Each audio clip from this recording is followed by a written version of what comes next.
자, 여러분 축복합니다. 오늘 51강이고요. 오늘은 또 특별한 주제를 다루도록 하겠습니다. 아마 이것도 예사롭지 않은 주제들 같은데, 자, 우리 마지막 때 지난 강의에 두 가지 부활이 있다고 말씀을 드렸어요. 어느 누구도 이 부활의 경험을 비껴갈 수가 없습니다. 물론 단 한 예외가 있습니다. 휴거 성도는 부활을 경험하지 않습니다. 그러나 휴거 성도를 제외한, 그러니까 휴거 성도라는 것은 또 두 종류가 있어요. 또 구분해 드려야죠. 휴거가 두 종류의 사람들이 휴거를 당합니다. 죽은 자의 휴거, 그리고 살아있는 자의 휴거. 그래서 죽은 자는 부활하고 살아있는 자는 변화돼서 휴거를 경험하는데, 그래서 살아서 변화돼서 휴거를 경험한 그 성도들을 제외한 모든 자들은 반드시 부활을 경험하게 된다는 것입니다. 의인만 부활하는 것이 아니라 악한 자들도 부활이 있어요. 사도행전 24장 15절에 보니까 그들이 기다리는 바 하나님께 향한 소망을 나도 가졌으니 곧 의인과 악인의 부활이 있으리라 함이니이다 그랬어요. 초대교회 성도들은 부활에 대한 분명한 인식이 있었고 또 부활에 대한 소망이 있었습니다. 자, 그런데 의인에 대한 부활만 이야기하는 것이 아니라 악인도 부활할 것을 그들은 알고 있었어요. 어떻게 알았을까요? 예수님이 말씀하셨기 때문에 그래요. 요한복음 5장 28절, 29절. 예수님이 이렇게 말씀하셨어요. 한번 읽어볼까요? 시작. 이를 놀랍게 여기지 말라. 무덤 속에 있는 자가 다 그의 음성을 들을 때가 오나니 선한 일을 행한 자는 생명의 부활로, 악한 일을 행한 자는 심판의 부활로 나오리라. 아주 분명하고 명확하게 예수님은 마지막 때 두 가지 부활이 있을 것을 분명히 말씀하셨어요. 첫 번째, 생명의 부활입니다. 이 생명의 부활은 누가 생명의 부활을 얻게 된다고 했어요? 선한 일을 행한 자. 그리고 두 번째가 심판의 부활이 있는데, 이 심판의 부활은 악한 일을 행한 자. 자, 그런데 제가 밑줄 친 것에 주의해서 보면은 부활의 시기가 달라요. 부활의 시기가 생명의 부활은 천년왕국 전에 일어나고요. 또 심판의 부활은 천년왕 후에 일어납니다. 그래서 이 사이에 천년이라는 기간이 간격이 존재합니다. 그러니까 예수님은 마지막 때 마치 동시에 생명의 부활과 심판의 부활이 있을 것이다라는 뉘앙스로 이야기하셨지만은 이 문장 안에는 천년의 차이가 간격이 있다는 것입니다. 어떤 분들은 이거를 그냥 그대로 이해해가지고 정말 이렇게 심판의 부활과 생명의 부활을 같은 시기로 말하는 분도 있어요. 근데 잘못 아는 거고요. 심판의 부활과 생명의 부활은 천년의 간격이 있음을 여러분이 아셔야 됩니다. 자, 그런데 우리가 이 생명의 부활을 맞이하려면은 기준이 있어야 돼요. 또 악인의 부활, 심판의 부활도 기준이 있습니다. 어떤 기준을 가지고 어떤 사람에게는 생명의 부활로, 어떤 사람에게는 심판의 부활로 하나님께서 그 운명을 가르시는가? 한 가지 기준이 뭐죠? 하나님의 뜻입니다. 그래서 이 선악의 기준은 하나님의 뜻이에요. 그러니까 하나님의 뜻에 선한 사람은, 선한 일을 행한 사람은 생명의 부활로, 하나님 뜻에 악한 일을 행한 사람은 심판의 부활로 나오게 된다는 것입니다. 마태복음 7장 21절에 보니까 나더러 주여 주여 하는 자마다 다 천국에 들어갈 것이 아니요 다만 하늘에 계신 내 아버지의 뜻대로 행하는 자라야 들어가리라 그랬습니다. 이미 여기 이 부분은 워낙에 최근에도 많이 이야기한 성경 구절이기 때문에 여러분이 다 이해하시는 것입니다. 거짓 선지자에 대한 이야기를 하면서 이 거짓 선지자의 특징이 뭐라고 했어요? 자기가 거짓 선지자인 걸 모른다고 그랬어요. 그러면서 자기 생각에는 내가 하나님 뜻대로 다 한다 그랬어요. 그래서 선지자 노릇하고 또 권능을 행하고 귀신을 쫓아내고 이런 일들을 다 행하면서 당연히 자기는 천국에 들어갈 것이다. 이 표현에 의하면은 생명의 부활로 나올 것이다라고 생각을 했다는 것입니다. 그러나 마지막 심판대 앞에서 알고 보니까 자기는 생명의 부활로 나간 자가 아니라 심판의 부활로 나아가는 자라는 것을 뒤늦게 알게 돼요. 그러니까 거짓 선지자는 자기가 거짓 선지자인지를 몰라요. 자기가 행한 바는 모릅니다. 그래서 마지막 때 그것을 알게 돼요. 뒤늦게 알게 됩니다. 자, 그런데 예수님께서 그 거짓 선지자에게 그 사람이 한 행위가 거짓 선지자 역할을 였다는 것을 깨닫게 해주는 것이 바로 아버지의 뜻을 이야기합니다. 그러니까 주여 주여 하는 자마다 천국에 들어간 것이 아니라 주님의 이름을 가지고 선지자 노릇하고 주님의 이름을 가지고 권능을 행하고 주님의 이름을 가지고 또 귀신을 쫓아낸다 할지라도 그것이 아버지의 뜻과 일치가 되지 않으면은 그 어느 누구도 그 어떤 일을 행했어도 천국에 들어갈 수 없다는 것을 이야기해 줍니다. 그래서 하나님 뜻과 관련돼서 하나님 뜻에 대한 순종 여부를 통해서 그 사람이 선한 사람이 될 수 있고 악한 사람이 될 수 있다는 것을 아시기 바랍니다. 여러분이 한 가지 아주 명심하고 또 명심해야 될 것이 여기서 이 악인은 심판의 부활을 경험하는 이 악인들은 여러분이 생각하는 바와 같이 불신자들만 말하는 게 아니에요. 믿는 자들 중에서도 악인이 될 수가 있다는 것. 그래서 하나님의 뜻에 순종하지 않은 사람은 하나님 뜻대로 그 기준에 의해서 살아가지 않은 사람은 교회를 다닌다 할지라도 천국에 들어가지 못한다는 거 꼭 기억하기 바랍니다. 제가 지난주에 백보자 심판에 대해서 이야기하면서 이 백보자 심판 때가 모든 사람이 심판의 자리에 서게 된다고 말씀드렸어요. 그러니까 선한 사람도 심판 때, 백보자 심판 때에 서게 될 거고요. 악한 자들도 백보자 심판 때에 서게 될 거예요. 그런데 선한 사람은 그 심판을 피해 가요. 왜 그러겠어요? 제가 뭐라고 얘기했어요? 하나님 보좌 앞에 두 종류의 책이 있다고 그랬어요.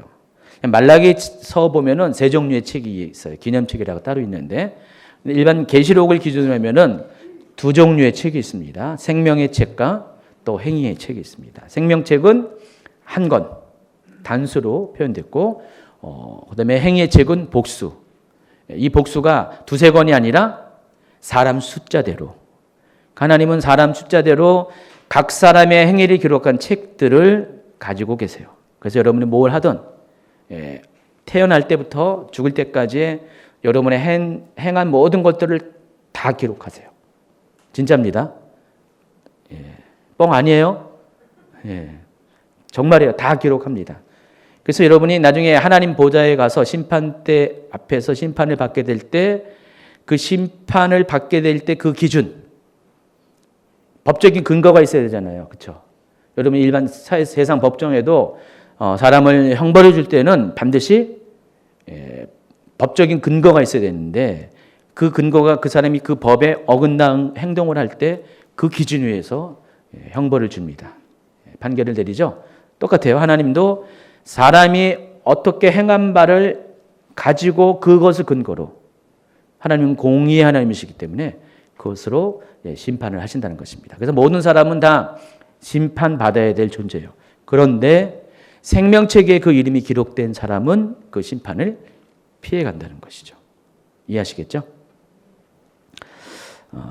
그래서 우리가 여러분이 구원을 받았다 할지라도 구원에 대해서 자만할 수가 없어요.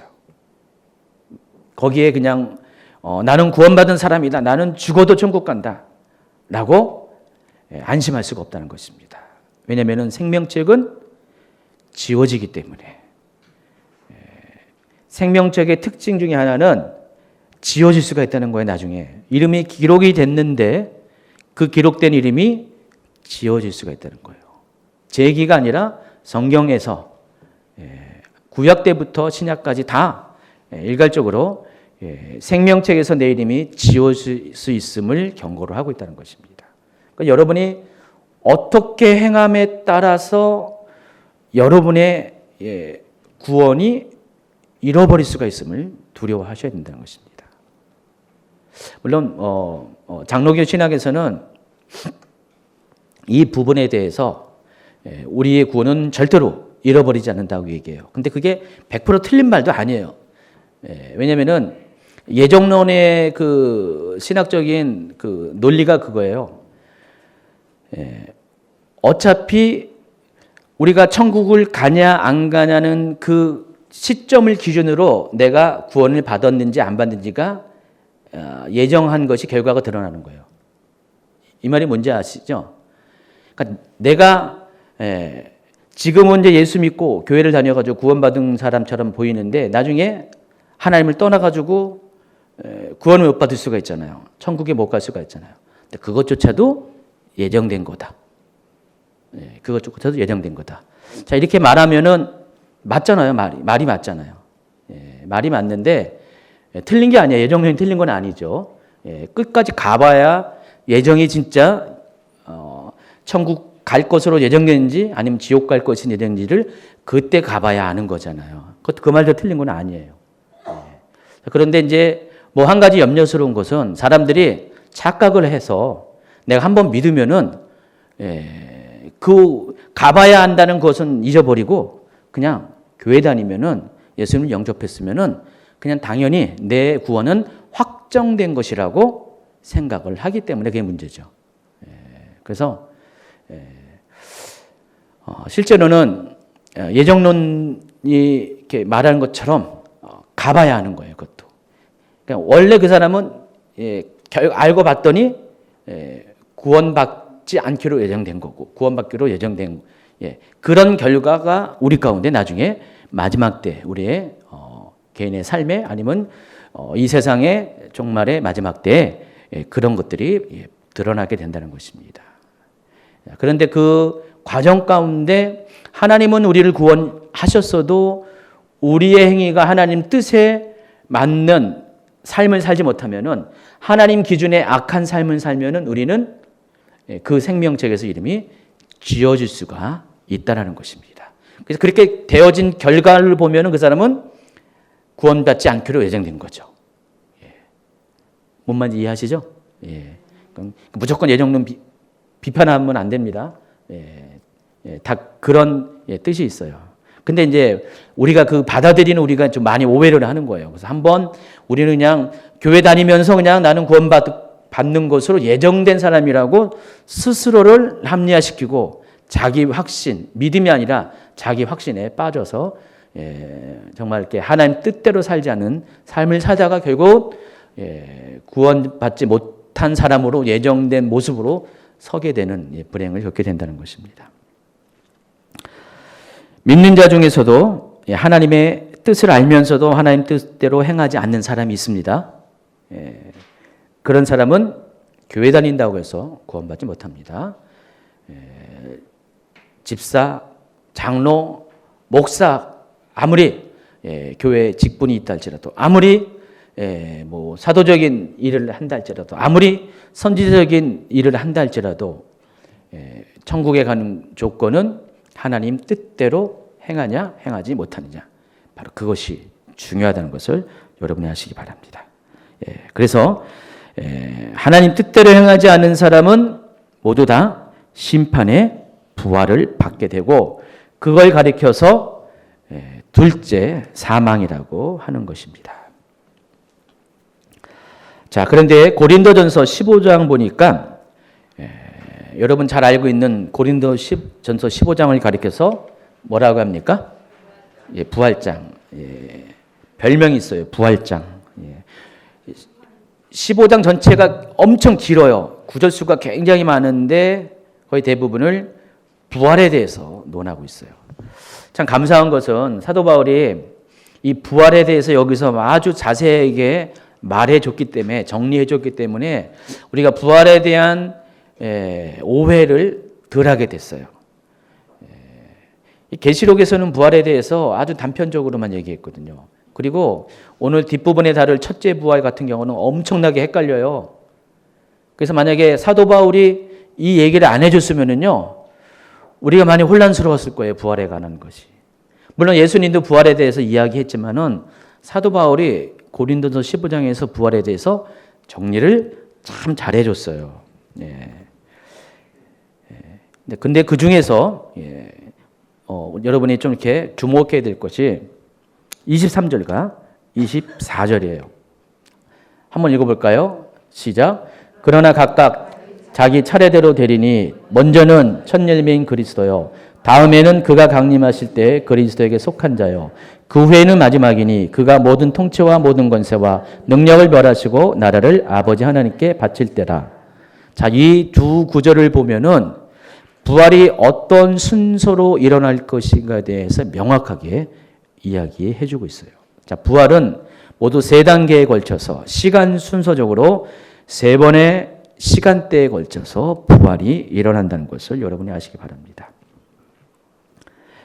그래서 첫 번째 부활은 언제일까요?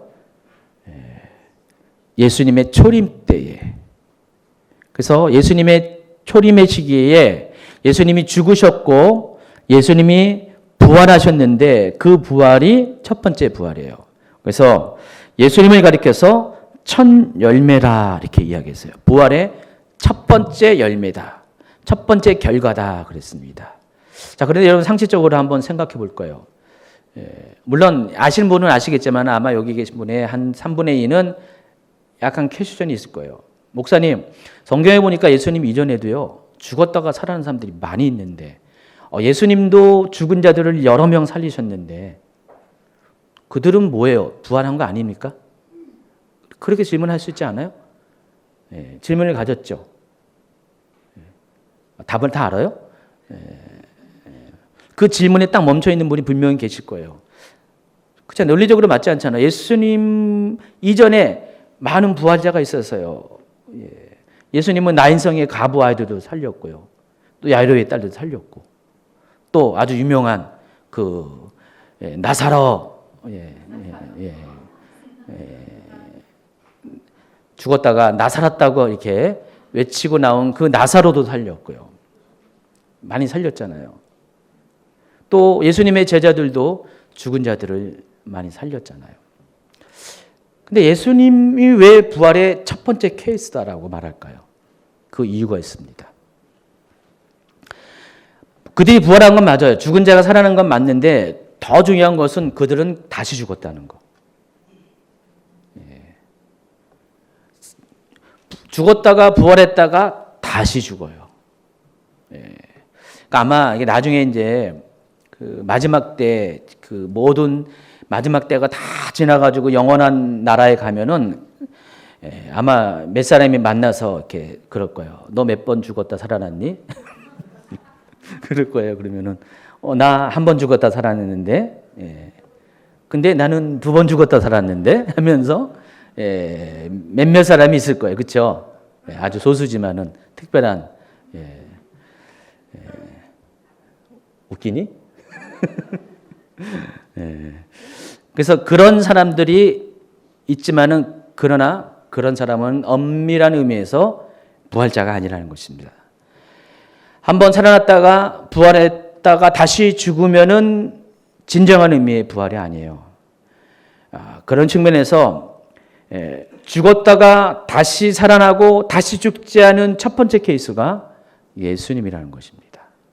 바울은 예수님의 부활의 첫 열매라는 그 의미가 바로 그런 뜻으로 얘기한 거예요. 그러니까 예수님이 첫 번째 케이스예요. 죽었다가 살아났다가 다시 죽지 않은 첫 번째 케이스가 예수님이라는 것입니다. 두 번째가 의인의 부활입니다. 이 의인의 부활은 언제 일어납니까? 그리스도의 공중 강림 때, 마지막 때. 자, 다 마지막이죠. 마지막은 다 마지막인데, 첫 번째 부활은 마지막의 초입에 예수님의 초림 때, 그러니까 예수님의 초림 때부터가 마지막 때가 시작된 건데, 그리고 마지막 때가 이제 여기서 끝나게 되는데, 그 마지막 때의 첫 번째 출발점에서 첫 번째 부활이 일어나는 거예요. 그 예수님의 부활이고요. 그리고 두 번째 부활은 예수님이 다시 오실 때, 특별히 공중에 구름 타고 강림하실 때, 성도들을 맞이하러 오실 때 두 번째 부활이 일어나는데, 이 부활은 목적이 천국에 가기 위한 부활입니다. 그렇죠? 예, 그래서 죽은 자는 부활을 통해서 휴거를 당하고, 또 살아있는 사람은 변화를 받아서 휴거를 당합니다. 그래서 이 사람들은 또다시 죽지 않아요. 이들은 죽지 않습니다. 그런 의미에서 이 천년왕국 있잖아요. 여러분, 제가 천년왕국 얘기했잖아요. 천년왕국에서 곡과 마곡의 전쟁에서 예수님을 배반하는 사람들 있잖아요. 과연 누굴까? 지난번에 다 얘기했잖아요. 근데 제가 그때 뭐라고 했어요? 아마도 휴거 백성은 그러지 않을 것이다. 100%인지는 제가 단정 지을 수 없지만, 저도 이제 가봐야 하는 거고, 근데 이거는 일종의 추론이잖아요. 논리적인 추론이잖아요. 그래서 한번 이 부활을 통해서 휴거를 경험한 사람들은 다시는 예수님을 배반하지 않을 것 같다라는 개인적인 생각을 해봐요. 그래서 결국은 천년왕국에서 마지막 끝에 사단의 미혹을 받아서 예수님을 대적하는 사람은 아마 천년왕국의 2세대, 거기서 태어난 사람들일 가능성이 많을 것이다 라고 이렇게 그때 제가 말씀을 드렸어요. 만약에 죽었다가 부활해서 휴거한 사람이 또 그때 곡과 마곡에서 예수님을 배반하면은 또 죽잖아요. 그리고 또 악인의 부활에, 좀 있으면 악인의 부활에 있는데 또 살아나잖아요. 이것도 참 또 특종감이잖아요. 아마 그런 일이 없을 가능성이 많아요. 몰라요. 그건 100%는 아니에요. 어쨌든 이렇게 의인의 부활이 이때 일어나게 됩니다. 그리고 세 번째가 악인의 부활입니다. 이 악인의 부활은 백보자 심판 때, 그 부활이 일어나는 이유가 뭐예요? 심판을 받기 위해서. 그 예수님 말씀하신 요한복음 5장에서 말씀하신 바로 심판의 부활입니다. 요한복음 5장 29절 다시 한번 읽어보면은 선한 일을 행한 자는 생명의 부활로, 악한 일을 행한 자는 심판의 부활로 나올 것이다. 그래서 이 심판의 부활은 백보자 심판 때, 그러니까 천년왕국의 간격을 뛰어넘어서 여기 사이에는 천년왕국에 천년이라는 간격이 있다는 것을 여러분이 아시기 바랍니다. 만약에 예수님의 재림이 우리가 사는 이 시간대에 재림이 있게 된다면은 예수님의 초림부터 첫 번째 부활부터 두 번째 부활 사이는 2000년의 시간 간격이 있을 것이고, 또 여기서부터 여기까지는 1000년의 간격, 시간 간격이 있게 될 것이에요. 여러분, 성경을 보면은 그냥 뭐 이렇게 막연한 게 아니라 아주 거의 정확해요. 데이터도 그렇고. 분석이 어렵지 않습니다. 제가 원래 분석적인 사람이라서 분석을 해서 그런지 몰라도 뭐 이렇게 막연하지가 않아요. 성경은 막연하게 그럴 거다 그런 것들이 많지 않아요. 다 명확해요. 논리가 명확해요. 그래서 아주 딱딱딱딱 어느 시간대에 이 세 가지 부활이 차례로 일어나게 될 것을 여러분이 아시기 바랍니다. 근데 어떤 분은 이런 질문을 할 거예요. 고린도서 15장 24절. 그 후에는 마지막이니 그가 모든 통치와 모든 권세와 능력을 벌하시고 나라를 아버지 하나님께 바칠 때라. 이게 왜 이때가 되냐라고 의문이 가질 수가 있어요. 생각하기에 따라서 그때가 이때일 수도 있어요. 이때일 수도 있어요. 근데 사도 바울은 지금 첫 예미인 예수님의 부활을 이야기했고요. 두 번째는 예수님이 공중에 오실 때, 그와 함께한 자들을 데리러 오실 때 있는 의인의 부활에 대해서 두 번째 얘기했어요. 그리고 세 번째 부활은 당연히 악인의 부활이잖아요. 그렇죠?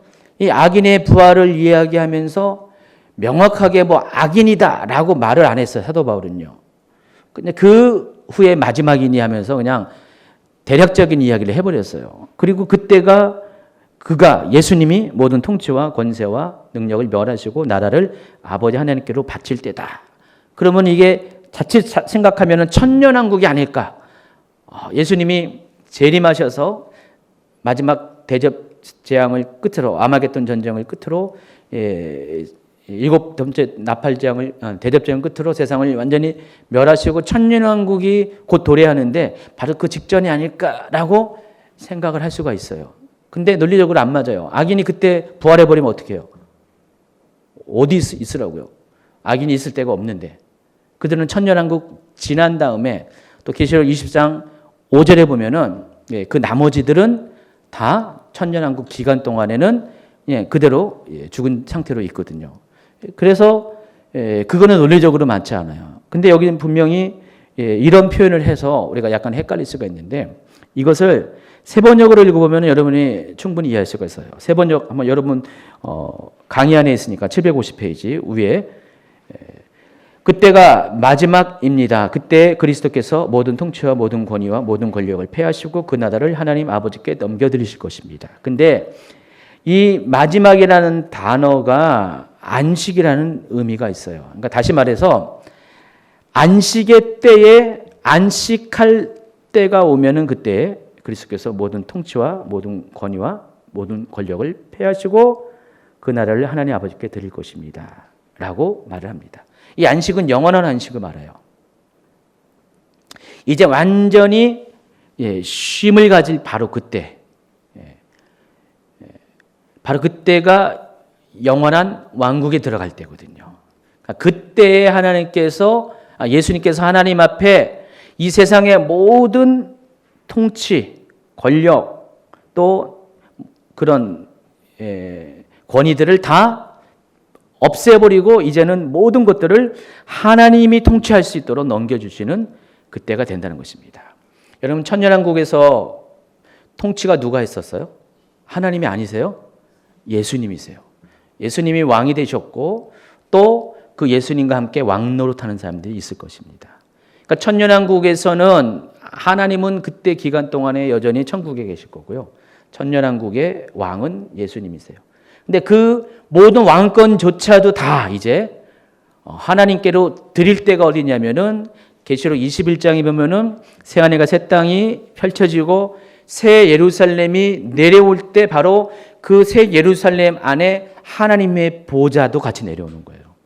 그래서 그때 그러니까 모든 통치가 하나님께로 돌려지는 바로 그때가 안식의 때라는 거예요. 그때가 곧 마지막 때예요. 바로 그때가 올 때 세 번째 부활이 있게 되는데 그것이 마지막 부활이라는 것입니다. 근데 이 마지막 부활은 악인들의 부활이거든요. 사도 바울은 미처 거기까지 설명을 구체적으로 못했지만은 악인의 부활을 바라보고 이 마지막이니라면서 이 이야기를 한 겁니다. 그래서 악인의 부활은 심판을 받기 위한 것이고 순서자 마지막 세 번째라는 것입니다. 이처럼 고린도서 15장 23, 24절은 부활이 명확한 순서에 따라서 단계적으로 일어날 될 것을 분명하게 우리에게 알려줍니다. 자, 그런데 여기까지는 여러분이 어느 정도 이해를 하는데 계시록에서 가장 이해하기 어려운 그런 개념 중에 하나가 있어요. 첫째 부활이에요. 첫째 부활. 이 첫째 부활. 이게 정말 헷갈려요. 첫째 부활은 성경 어느 곳에도 이 단어가 안 나와 있어요.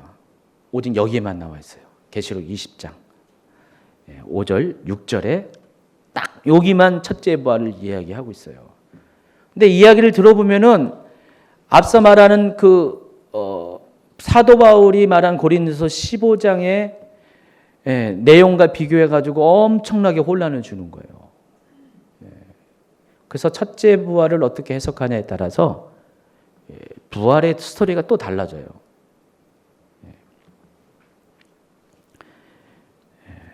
그래서 첫째 부활과 관련돼서 일반적으로 두 가지의 주장이 있어요. 첫째 부활을 어떻게 이해하느냐. 첫 번째는 첫째 부활은 모든 성도의 부활이다. 아까 이야기했던 두 번째 부활을 말하는 거예요. 고린도전서 15장 23절에 두 번째 부활을 말하는 것입니다. 근데 이것이 만약에 첫 번째 부활이면은 두 번째 부활은 언제일까요? 당연히 악인의 부활을 말하는 거잖아요. 그래서 역시 천년의 차이가 생겨납니다. 그러니까 첫째 부활은 천년왕국 이전에 예수님이 공중에 강림하실 때 성도들이 죽은 자가 휴거를 할 때 바로 그 휴거 직전에 있은 죽은 자의 부활을 죽은 성도들의 부활을 첫째 부활로 보는 입장이에요. 한번 20장 4절부터 시작. 또 내가 보좌들을 보니 거기에 앉은 자들이 있어 심판하는 권세를 받았더라. 또 내가 보니 예수를 증언함과 하나님의 말씀 때문에 목배임을 당한 자들의 영혼들과 또 짐승과 그의 의상에게 경배하지 아니하고 그들의 이마와 손에 그의 표를 받지 아니한 자들이 살아서 그리스도와 더불어 천년 동안 왕노릇하니 그 나머지 죽은 자들은 그 천년이 차기까지 살지 못하더라. 이는 첫째 부활이라. 이 첫째 부활에 참여하는 자들은 복이 있고 거룩하도다. 둘째 사망이 그들을 다스리는 권세가 없고 도리어 그들이 하나님과 그리스도의 제사장이 되어 천년 동안 그리스도와 더불어 왕노릇하리라 그랬어요. 여기 보면은 첫째 부활이 빨간 것이 딱 두 번 언급되죠. 성경 어디를 찾아봐도 첫째 부활 말한 데가 없습니다. 여기 딱 이렇게 나와요. 자, 그런데 이 첫째 부활을 이해하는 첫 번째 입장은 바로 첫째 부활은 천년왕국 이전의 모든 성도들의 부활로 보는 거예요.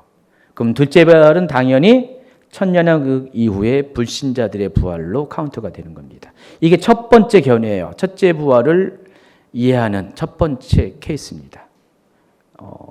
적지 않은 분들이 이런 얘기해요. 첫째 부활을 모든 성도들의 부활로 이렇게 이야기합니다. 자, 그런데 문제점이 있어요. 이게 과연 맞냐? 그렇지가 않다는 것입니다. 왜 그러냐? 첫째 부활자라고 이해를 하려고 해도 논리적으로 맞지 않는 게 있어요. 그러니까 20장 4절을 보면은요, 첫째 부활자에 대한 20장 6절을 보면은 첫째 부활자에 대한 특권이 이렇게 설명되어 있어요. 한번 읽어볼까요? 다시.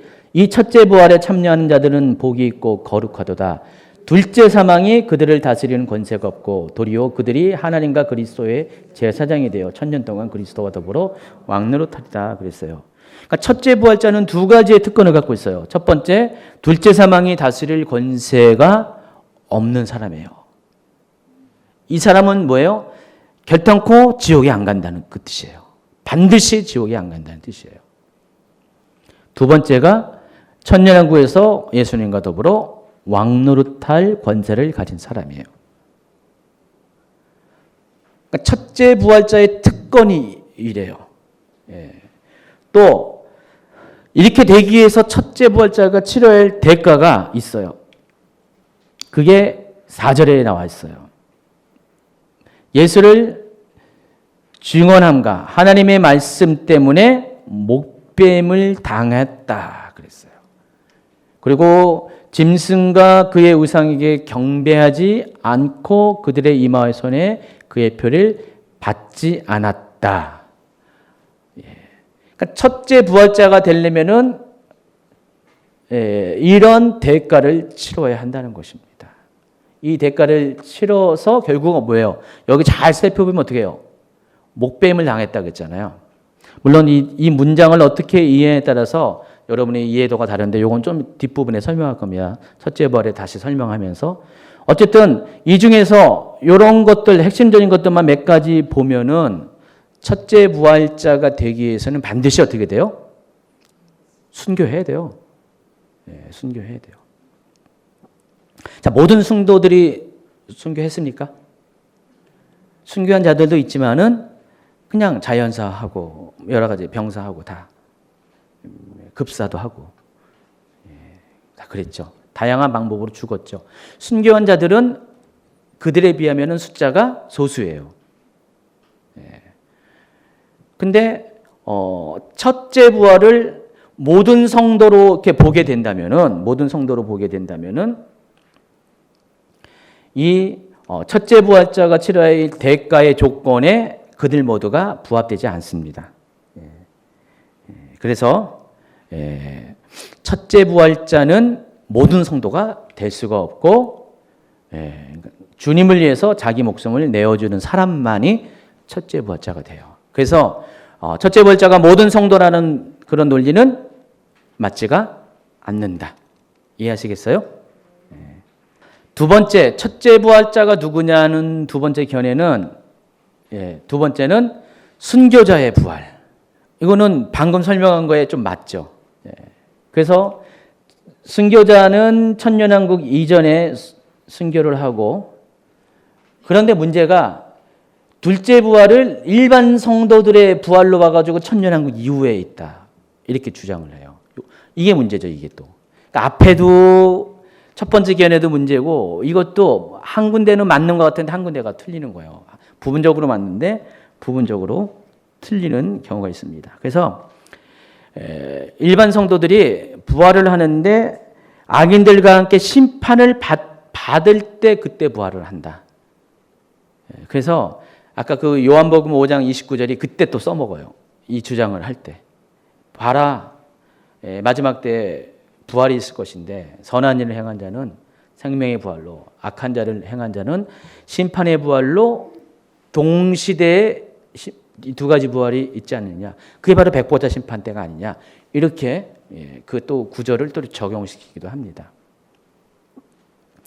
그러나 문제점이 있어요. 이렇게 얘기하면은 첫 번째 한번 읽어보세요. 시작. 만약 순교자들이 첫째 부활에 참여하는 사람들이고 이들을 가리켜 왕노릇하는 사람이라 한다면 이들에 의해 통치를 받는 천년왕국의 일반 백성들은 과연 누가 되는가?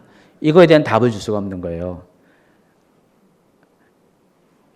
그러니까 둘째 부활이 일반 백성들의 부활, 일반 성도들의 부활이고 그들은 천년왕국 뒤에 부활이 있을 것이다라고 이야기한다면은 천년왕국의 백성들은 누구냐고요? 신생 인류예요? 누구예요? 그 왕노릇하는 사람들의 통치를 받는 일반적인 천년왕국의 백성이 있어야 되는데 그들에 대해서 설명할 수가 없다라는 것입니다. 또 순교자인 첫째 부활자를 제외한 일반 성도들은 천년왕국 이후에 부활하게 되는 것인데 그렇다면 그리스도께서 공중에 강림하실 때 죽은 성도들의 부활을 어떻게 설명할 수 있는가? 뭔 말인지 아시죠? 예수님이 공중 강림하실 때 분명히 사도 바울은 두 번째의 부활이 있을 것이다. 성도들의 부활이 있을 것이다.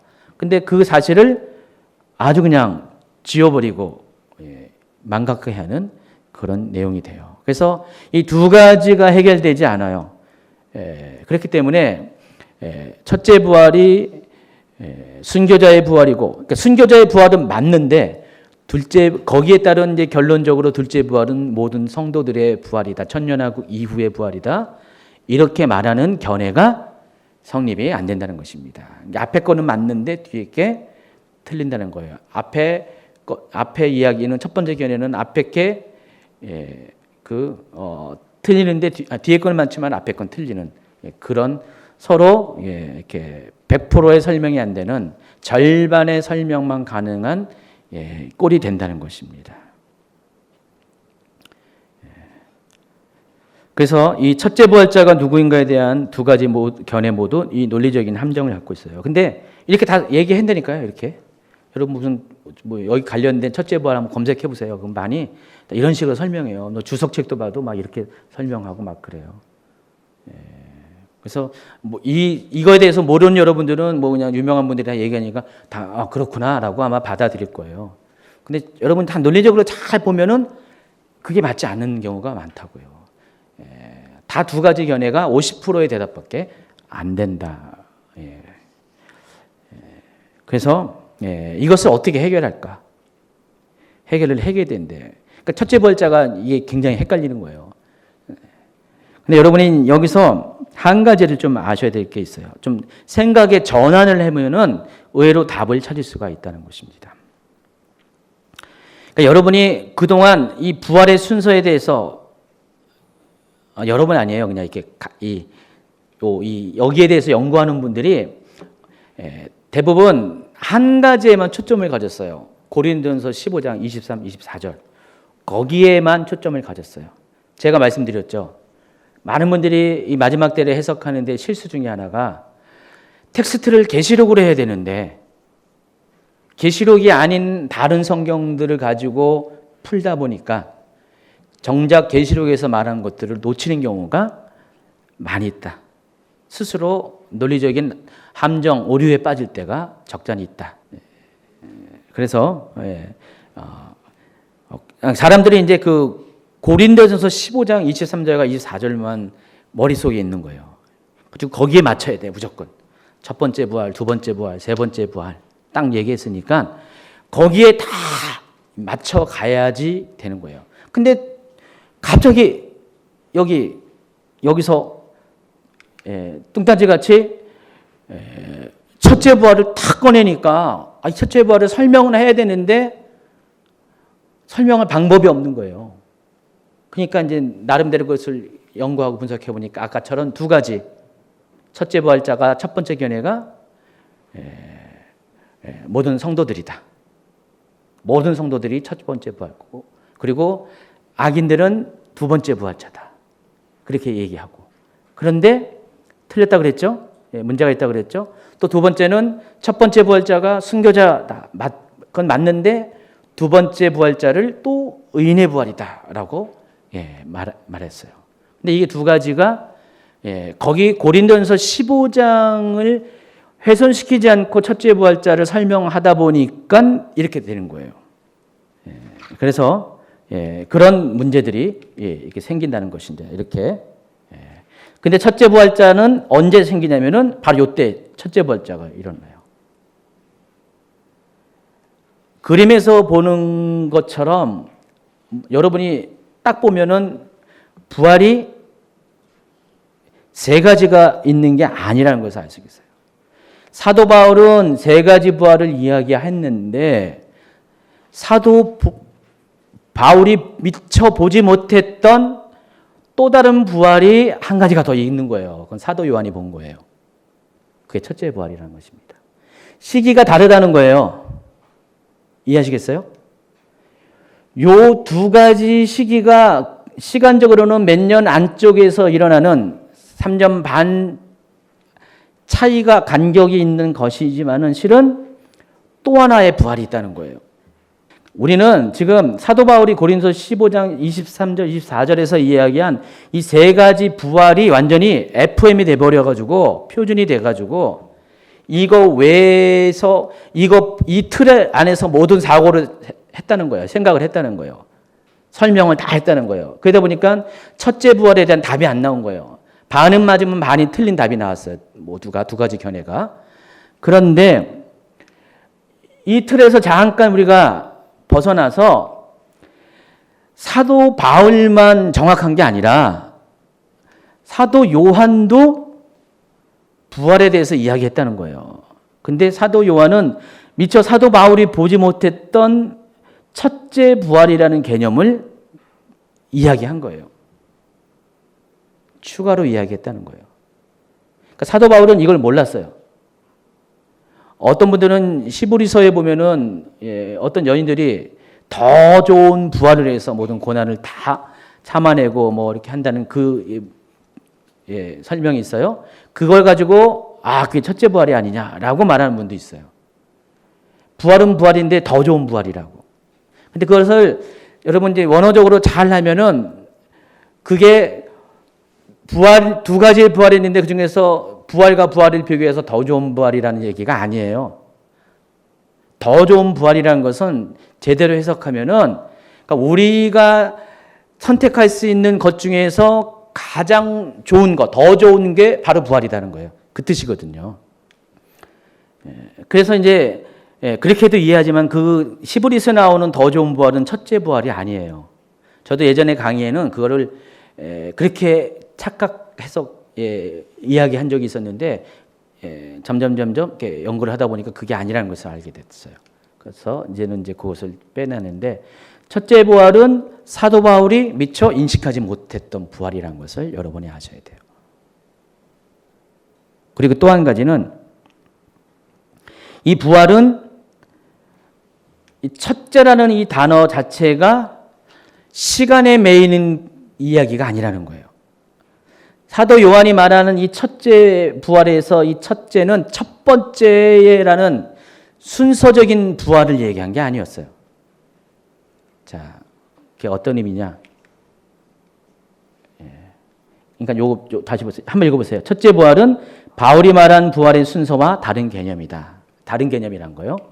이것을 이해하기 위해서는 이 첫째라는 단어를 쓴 이 프로테라는 헬라어 프론테를 좀 잘 이해하셔야 돼요. 여기에 프로테라는 단어를 썼어요. 물론 앞에 정관사가 붙고요. 근데 이 프로테라는 단어가 어떤 뜻이냐면은 두 가지 뜻이 있어요. 첫 번째는 순서적인 첫째를 말해요. first, the first 맞아요. 근데 이런 뜻만 있는 게 아니라 중요한 것들의 첫째라는 뜻도 있어요. the first라는 뜻도 있고 the best라는 뜻이 있어요. 예. 그래서 사도 요한이 여기서 첫째 부활이라고 할 때는 요 의미로 한 게 아니었어요. 첫 번째라는 순서적인 첫 번째가 아니라 중요한 것들의 첫째라는 으뜸이라는 뜻으로 사용을 했다는 것입니다. 그래서 부활이 있는데 모든 부활 중에서 가장 으뜸의 부활이 바로 순교자의 부활이다 이거예요. 순교자의 부활이 가장 최고의 부활이다. 왜냐? 순교자가 가져야 될 두 가지 특권이 있어요. 둘째 사망을 피해가고 또 그리스도와 함께 왕노릇하기 때문에 이왕 부활하는데 이것처럼 좋은 부활이 어디 있어요? 그래서 최고의 부활이다라는 의미에서 the best라는 의미에서 이 첫째라는 단어를 썼어요. 프로테라는 단어의 용법이. 그래서 이것을 여러분 이해하기 위해서는 마태복음 22장을 한번 볼까요? 여러분 교환 강의한 754페이지. 자, 오늘은 정말 이렇게 술술 넘어가서 좀 있으면 이제 얼마 있으면 끝내요. 그래서 9시 반 이전에 충분히 끝날 것 같아요. 요즘 보기 드문 일이죠.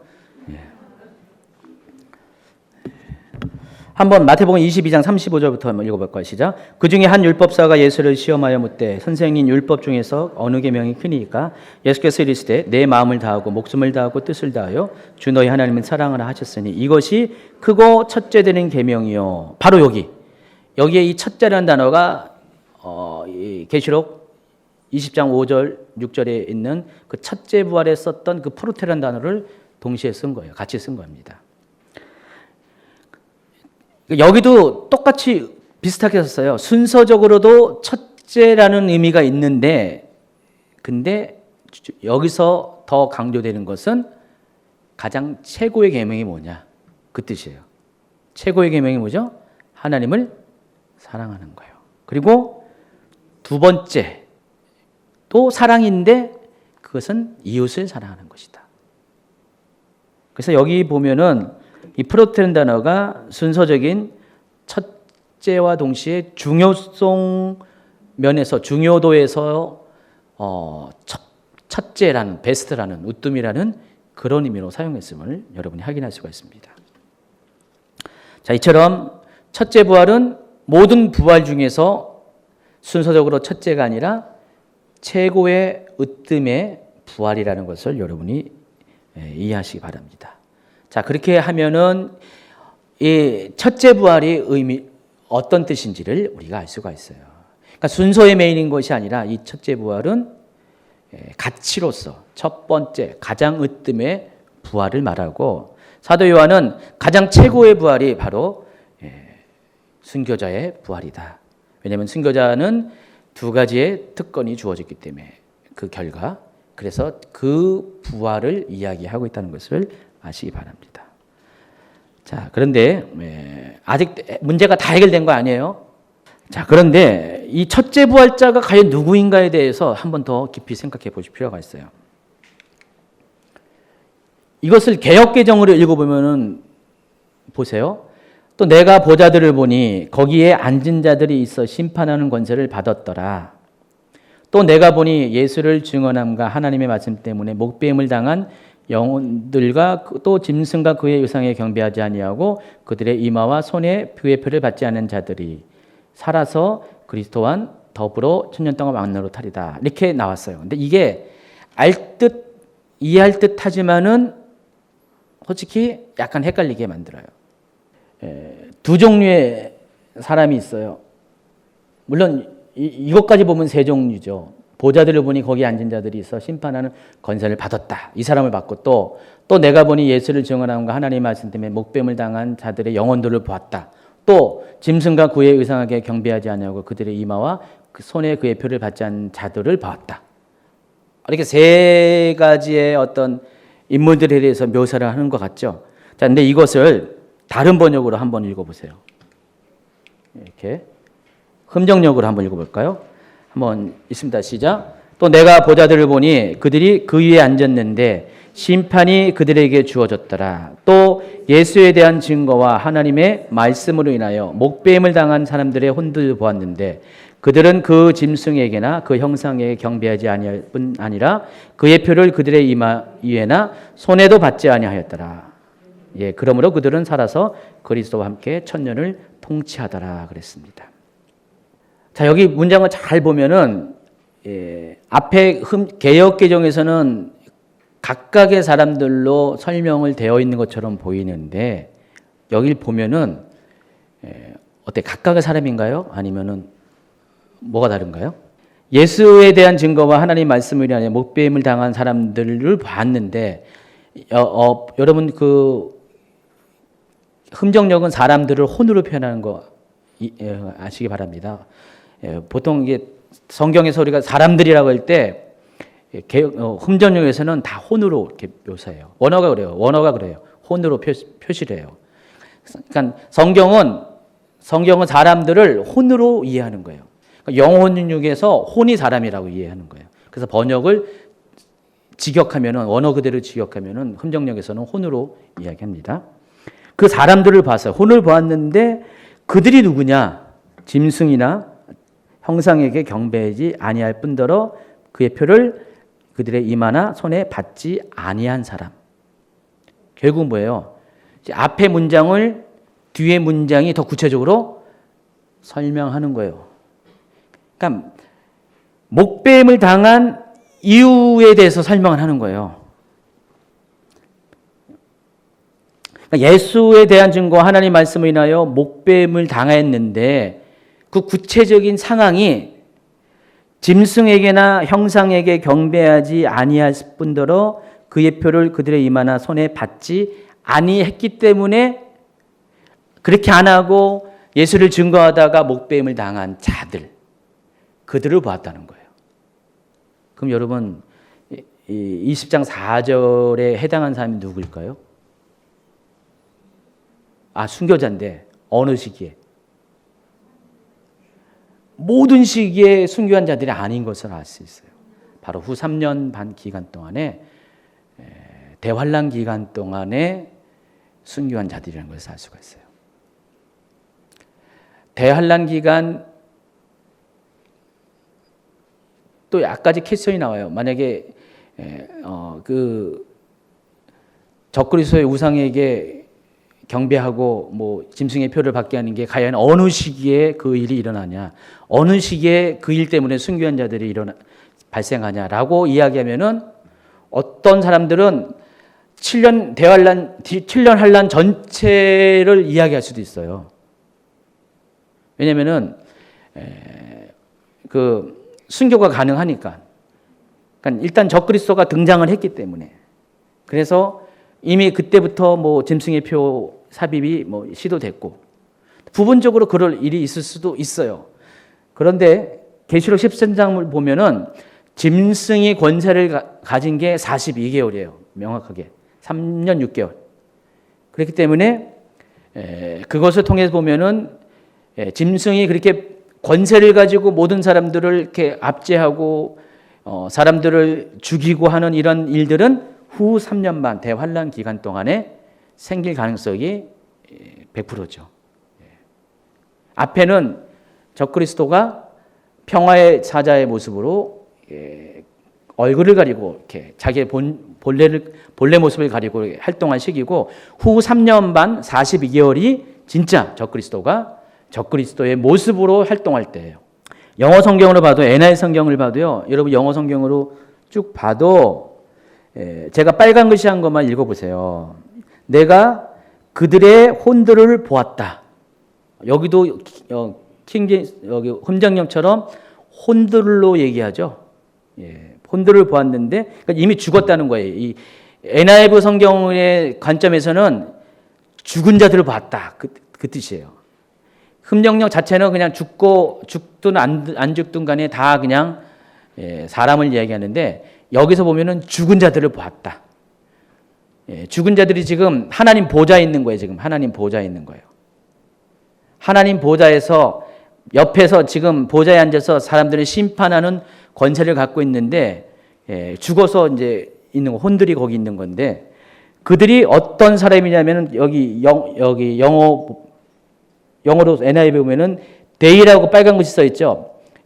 The souls of those를 더 보충 설명하는 게 they예요. 그들은 이런 사람이다. 흠정력과 같이 이 문장을 해석하고 있어요. 개역개정에서는 이 사람들이 하나님 보좌 옆에서 같이 보좌에 앉아서 심판하는 권세를 가진 사람이 있는데 그들이 두 종류의 사람이라고 설명을 했어요. 개역개정에는 예수님을 증거하는 것과 하나님 말씀 때문에 목배임을 당한 사람들, 그리고 또 한 사람들은 적그리스도의 통치 기간 동안에 적그리스도에게 경배하거나 아니면 그 형상에게 경배하지도 않고 또 짐승의 표를 이마나 오른손에 받지 않았다가 죽었다가 살아난 사람들, 이 두 종류로 봤어요. 그들이 이제 왕노릇 할 것이다. 그들이 첫째 부학자라고 얘기했는데 진짜 이제 원어를 가지고 원어에 더 근접한 그 번역을 보면은 흠정령이나 NIV 영어 성경이나 보면은 그게 그 뜻이 아니라 결국 한 종류의 사람을 얘기한다는 거예요. 예수에 대한 증거 때문에 또 복음 때문에 그 하나님의 말씀 때문에 목배임을 당한 사람들, 순교한 사람들인데 그들은 곧 어느 때 그런 일이 있었냐? 바로 대환란 기간 동안에 적그리스도에게 경배하지 않거나 그 형상에게 경배하지 않고 또 이마나 오른손에 표를 받지 않은 사람, 그것 때문에 죽은 사람들, 그 뜻이라는 것이 이해하시겠어요? 그들이 첫째 부활자라는 것입니다. 그럼 첫째 부활자가 범위가 한정이 되는 거죠. 예. 결국 한번 읽어보세요. 시작. 이들은 두 종류의 사람이 아닌 한 종류의 사람들입니다. 마지막 때 적그리스도의 통치 기간인 후 3년 반 기간에 순교한 자들을 가리킵니다. 자, 이들에게는 복이 있습니다. 첫 번째, 둘째 사망이 다스리는 권세가 없고, 두 번째, 1000년 동안 왕노릇하게 됩니다. 그래서 영원한 왕국을 보장받게 됩니다. 이들은 직통하는 거예요. 하나님 나라로 직통하는 권세가 보장된 권세를 받는 거예요. 이 사람이야말로 정말로 진정한 의미에서 한 번 구원받은 거죠. 영원한 구원. 이 사람들에게 해당하는 거죠. 이 사람들에게만 한 번 구원이 영원한 구원이 이 사람들은. 그러니까 여러분 그렇게 되려면 순교해야 된다니까요. 그 대가를 치러야 돼요. 자, 그런데 이제 둘째 부활을 또 이야기해야 되죠. 둘째 부활을 이야기하면은 계시록 한번 본문을 읽어보겠습니다. 11, 12, 13 시작. 또 내가 크고 흰 보좌와 그에 앉으신 이를 보니 땅과 하늘이 그 앞에서 피하여 간데없더라.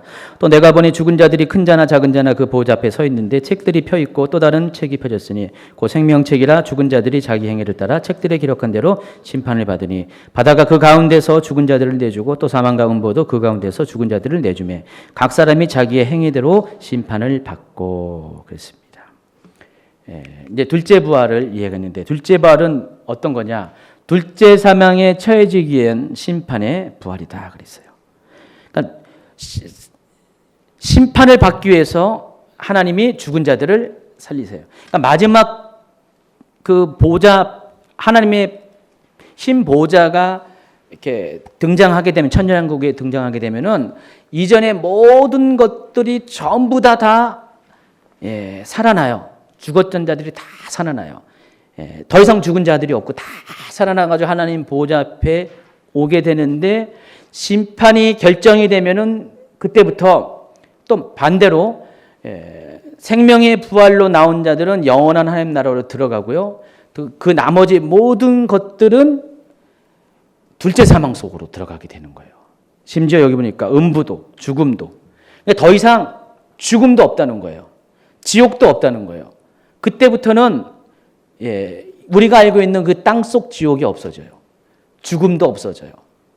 그리고 둘 중에 하나예요. 영원한 하나님 나라에 들어가냐 아니면 영원한 지옥이 아니죠. 영원한 그 불못 심판에 들어가냐 둘째 사망에 들어가냐 이것으로 결정이 된다는 것입니다. 그래서 둘째 부활은 심판을 위한 부활이라는 것입니다. 그리고 부활에 참여한 자는 먼저 부활한 죽은 자들의 그 나머지 죽은 자들 그게 이제 계시록 20장 5절이에요. 요거는 그냥 읽어보세요. 제가 시간에 맞추느라고 요거는 여러분이 758페이지 내용들이 쭉 있으니까 이게 뭔 말을 하는지 그게 보시면 알고요. 또 두 가지를 더 얘기해야 돼요. 부활과 휴거에 대해서 좀 이야기하는데 결국 한 얘기인데 자 보시면은 데살로니가전서 4장 16절에 보면은 17절에 보면은 휴거가 일어날 때 순서에 대해서 이렇게 설명합니다. 한번 읽어볼까요? 시작. 주께서 호령과 천사장의 소리와 하나님의 나팔 소리로 친히 하늘로부터 강림하시리니 그리스도 안에서 죽은 자들이 먼저 일어나고 그래서 여기 데살로니가전서 보면은 죽은 자들의 부활에 대해서 이야기하죠. 그리고 나서 또 17절에는 그 후에 우리 살아남은 자들도 그들과 함께 구름 속으로 끌어올려 공중에서 주를 영접하게 되리니 바로 휴거에 대해서 이야기해요. 그러니까 부활과 휴거라는 개념으로 이렇게 설명을 하는데 고린도전서 15장을 보면은 약간 달라요. 먼저 부활에 대해서 설명하여 보라 내가 너희에게 비밀을 말하노니 우리가 다 잠잘 것이 아니요 마지막 나팔의 순식간에 호련이 다 변화되리니 나팔 소리가 나매 죽은 자들이 썩지 아니할 것으로 다시 살아나며 죽은 자의 부활을 설명하죠. 그리고 나서 우리도 변화되리라 하면서 변화에 대해서 이야기해요. 그래서 데살로니가 전서 4장과 고린도전서 15장을 같이 조합시켜가지고 정리시키면은 마지막 때 휴거 때 두 가지 사건이 일어난다는 것을 알 수 있는 거예요. 부활과 변화. 이것도 입장이 다 달라요. 그래서 제가 지금부터 하는 말에 동의하지 않는 분도 있고 막 그래요. 근데 이 두 가지 성경 구절을 잘 조합시키면은 보완시키면은 마지막 때는 예수님이 공중에 강림할 때 모든 성도들의 휴거가 일어나는데 그 휴거에 있어서 두 가지 사건이 전제가 되고 일어난다는 거예요. 첫 번째가 죽은 자들의 부활이 있을 것이고 두 번째가 살아있는 자들의 변화가 있다는 것입니다. 그래서 저는 이걸 가리켜서 부활체, 변화체 이렇게 설명을 합니다. 부활체, 변화체. 크게 다를 건 아닌데 이 두 가지 성경을 조합해 보면은 휴거가 일어날 때 이런 두 가지 가정이 거의 동시지만 시간 순서적으로 다르게 일어난다는 거예요. 먼저는 죽은 자들의 부활이 있고 부활체가 돼서 죽은 자들이 일어나고 두 번째 살아있는 자들이 부활이 아닙니다. 살아있는 자들은 변화됩니다. 근데 특징은 동시에 뭐라고요? 휴거에 합당한 몸을 갖게 되는 거예요. 몸체잖아요. 휴거에 합당한 몸을 갖는데 방식이 죽은 자들은 부활을 함으로써 그렇게 되고 살아있는 자들은 변화돼서 그렇게 된다는 것입니다. 그래서 이것을 우리가 이해하기 위해서는 부활의 몸과 변화의 몸을 동시에 경험한 예수님을 통해서 부활체의 변화체에 대해서 우리가 이해가 좀 가능해요. 여러분 예수님은 부활하셨죠? 그렇죠? 믿죠? 또 예수님이 변화산상에서 또 변한 사실도 알죠. 예. 저도 그 변화산에 지난번에 갔다 왔어요. 변화산에. 변화산이 참 재미있게 생겼더라고요. 저 이스라엘 평야 가운데 있어요. 남부 갈릴리 쪽에 있는데 성경에 나오는 다볼산이 변화산이에요. 다볼산이 변화산인데 생긴 게 우선 이렇게 삼각형처럼 딱 생겼어요. 무슨 평야지대에 그 산이 이렇게 완전히 삼각형처럼 딱 됐어요. 이게 다볼산이에요. 우리가 이제 여기 이제 거기 셔틀버스 타고 이렇게 삥삥 돌아가지고 올라갔더니 거기에 수도원도 있고 뭐 여러 가지 있더라고요. 거기서 예수님이 거기 올라가서 변화된 모습으로 나타났잖아요. 그 제자 3명이 데리고 가서 그 다볼산에 올라갔더니 우리 차 타고도 한 20분 걸리는데 걸어 올라가면은 한 몇 시간 걸리겠죠? 한 4시간, 5시간 걸리겠죠? 그래서 거기 가서 예수님이 거기서 갑자기 확 변했어요. 변해가지고 변한 모습이 누구랑 같이 있었냐면은 모세와 엘리야가 있었는데 제자들이 보기에 평소에 알고 있던 예수님의 모습이 아니었어요. 뭔가 달라 보였어요. 빛나고 다른 모습으로, 환한 모습으로 바뀌었습니다.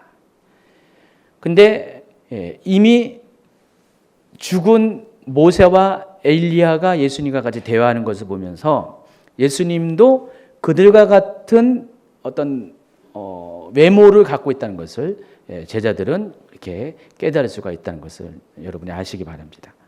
그래서 예수님은 이렇게 변화를 경험하셨어요. 변화체 먼저 경험했어요.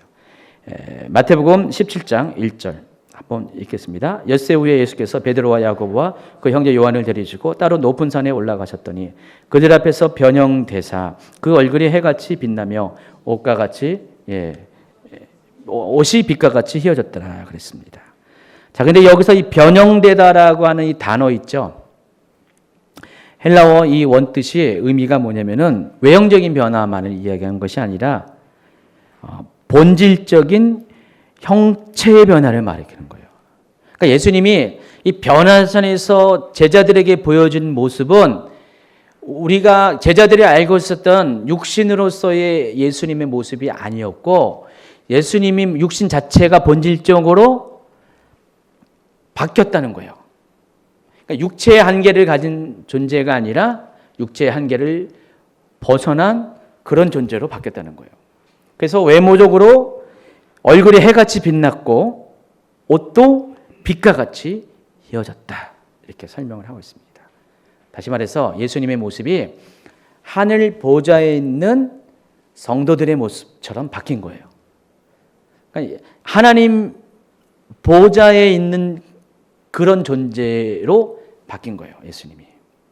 그렇기 때문에 그 하나님 보좌에 같이 있는 모세와 엘리야와 같은 레벨로 바뀌어버린 거예요. 이것을 제자들이 봤어요. 이게 변화체라는 것입니다. 이 모습이 계시록 1장 16절에도 나와 있어요. 한번 볼까요? 그의 오른손에 7별이 있고 그의 입에서 좌우에 날성금이 나오고 그 얼굴은 해가 힘있게 비치는 것 같더라. 또 14절에 그의 머리와 털의 희기가 흰 양털 같다 그랬습니다. 이게 요한에게 나타난 예수님의 모습이에요. 계시록 1장에 나와요. 예수님은 이 모습을 가지고 또 7교회들에게도 나타납니다. 그런데 예수님의 모습을 보면은 변화산에서 제자들이 본 예수님의 모습과 동일하다는 것을 알 수가 있다는 것입니다. 그래서 제자들이 본 예수님의 모습은 육을 가지고 있으면서도 육의 제한을 받지 않은 아주 특별한 천상에 있는 존재와 같은 모습으로 바뀌었다는 걸 알 수가 있어요. 그러니까 여러분이 나중에 휴거를 할 때 이렇게 바뀐다는 거예요. 아멘 하는 거 보니까 이렇게 되고 싶은 말이죠. 여러분 그냥 찌질한 육체를 가지고 올라가는 게 아니라 입던 이렇게 더러운 옷 갖고 올라가는 게 아니라 여러분이 이렇게 휴거를 당할 때 여러분이 확 바뀌어 버려요. 순식간에 싹 변해. 여러분 휴거와 관련된 영상, 동영상을 보면 갑자기 사람이 싹 바뀌죠. 순식간에 변화되죠. 근데 외모만 변하는 게 아니라 본질 자체가 형태가 싹 바뀌어가지고 어쩌면 천사와 같은 모습으로 확 바뀌어버려요. 그래서 천국에 올라가는 사람의 외형상의 특징은 다 뭐예요? 해같이 밝게 빛나요. 그리고 다 빛이 나는 옷을 입고 있어요. 그래서 보통 흰옷이라고 설명하죠. 그러니까 천국에 가면은 전부 다 흰옷 입은 사람들이. 그래서 다 이렇게 그 천국 경험한 사람들을 다 보면은 흰옷을 본 얘기들을 더 이구동성으로 얘기합니다. 그러니까 천국은 그런 사람들이 그런 모습이 있는데 지금 예수님이 지금 천국에 있는 존재와 같이 그렇게 변화해서 바뀐 거고요. 미리 경험한 거예요, 예수님이. 그래서 천상에 있는 존재들과 같이 대화하고 같이 이야기를 하는 것들을 제자들 3명이 목격을 한 거예요. 다볼산에서. 여러분이 휴거를 당할 때 죽지 않고 휴거를 당할 때 여러분 이렇게 바뀐다는 것을 믿으시기 바랍니다. 또 부활한 몸. 예수님이 또 부활체를 경험했잖아요. 예수님이 부활하신 다음에 이 지상에서 며칠 있었죠? 40일 있다가 승천하셨죠. 그러니까 예수님이 이 땅에 40일 동안 있을 때는 육신도 있으셨어요. 육신도 있으면서 영과 혼도 다 있으셨어요. 그러면서도 이 육신이 이 세상의 물리적인 법칙에 또 구애받지도 않았어요. 자, 보시면은 누가복음 24장 36절. 이 말을 할 때 예수께서 친히 그 가운데 서서 이르시되 너희에게 평강이 있을지어다 하시니 그들이 놀라고 무서워하여 그 보는 것을 영으로 생각하는지라. 그러니까 제자들도 예수님이 영인 줄 알았어요. 귀신인 줄 알았다는 거예요. 쉽게 말하면 예수께서 이르시되 어찌하여 두려워하며 어찌하여 마음에 의심이 일어났냐. 내 손과 발을 보고 나인 줄 알라. 또 나를 만져보라. 영은 살과 뼈가 없으되 너희 보는 바와 같이 나는 있느니라. 그랬어요. 그러니까 예수님은 자신의 영, 혼, 육 모두가 있음을 이야기합니다. 저희들에게. 또 이 말씀을 하시고 손과 발을 보이시나 그들이 너무 기쁨으로 아직도 믿지 못하고 놀랍게 여길 때 예수님이 제자들이 못 믿으니까 한 가지 더 증거를 보여줍니다. 여기 무슨 먹을 것이 있느냐 하시니 이에 구운 생선 한 토막을 드리니 받으사 그 앞에서 잡수시더라. 그러니까 예수님이 배고파서 드시는 게 아니라 제자들이 하도 안 믿으니까 예수님이 지금 육체로 오신 것을 안 믿으니까 영이라고 자꾸 생각하니까 시식을 하신 거예요. 먹어주신 거예요. 먹어주면서 봐라. 영은 이렇게 먹냐? 아니지 않냐? 나는 육을 갖고 있대 먹지 않냐면서 실제로 증거를 보여주신 거예요. 근데 또 다른 데 보면은 예수님께서 제자들에게 나타날 때 어떻게 나타나십니까? 문을 통해서 나타냅니까? 벽을 통과해서 나타나시잖아요. 그러니까 부활체는, 그러니까 예수님의 이 부활체의 모습은 아주 특이해요. 육은 있어요. 육은 있는데 육에 매이지도 않고 또 육이 없는 것처럼 보이지도 않고 그렇게 살아간다는 거예요. 여러분 천국에도요 우리가 죽으면 육을 두고 가잖아요. 흙으로 다 남겨두고 영혼만 천국에 가잖아요.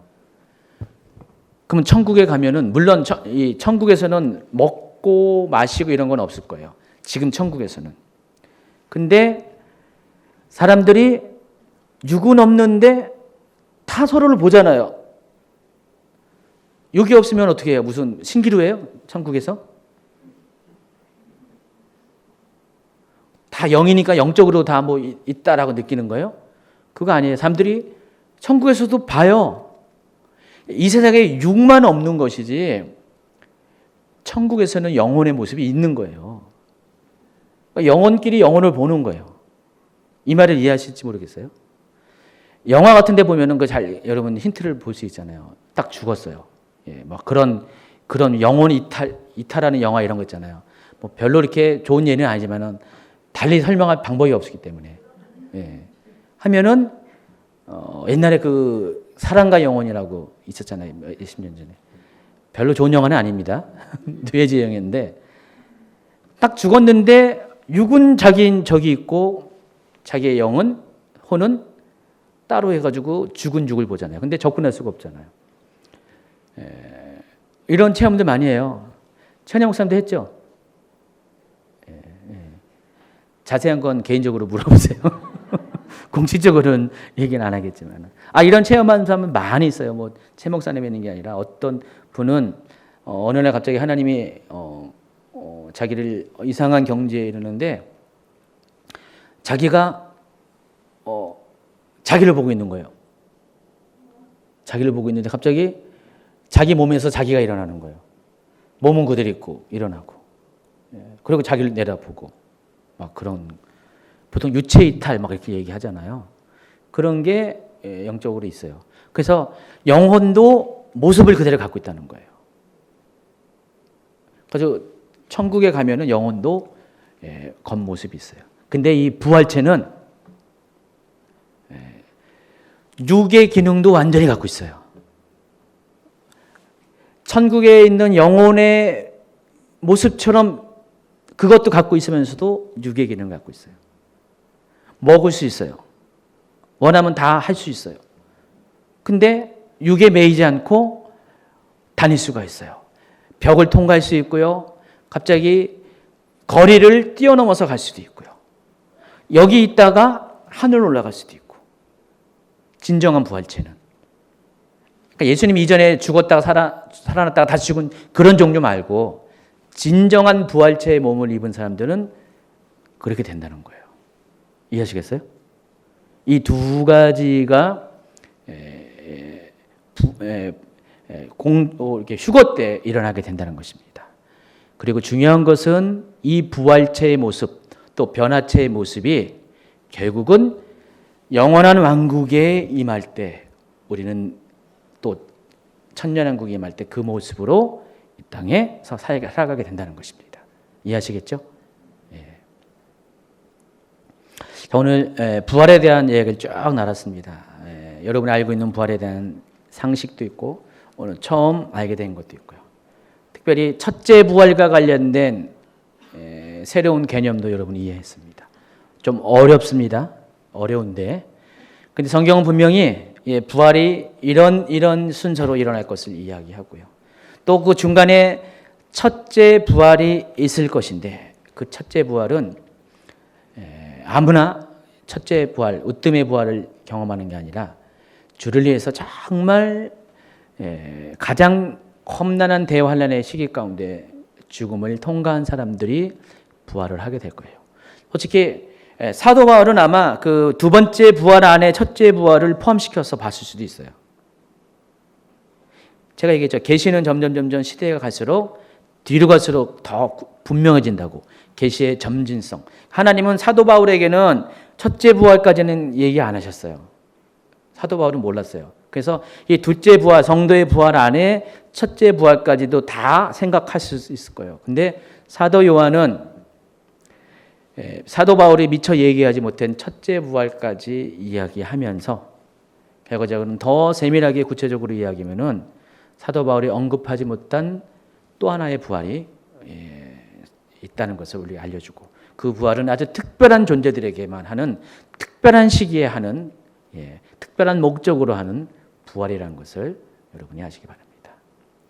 그래서 첫째 부활이 언제 일어나냐? 제가 보기에는 천년왕국 바로 이 펼쳐진 그때 첫째 부활이 일어날 확률이 많을 것 같아요.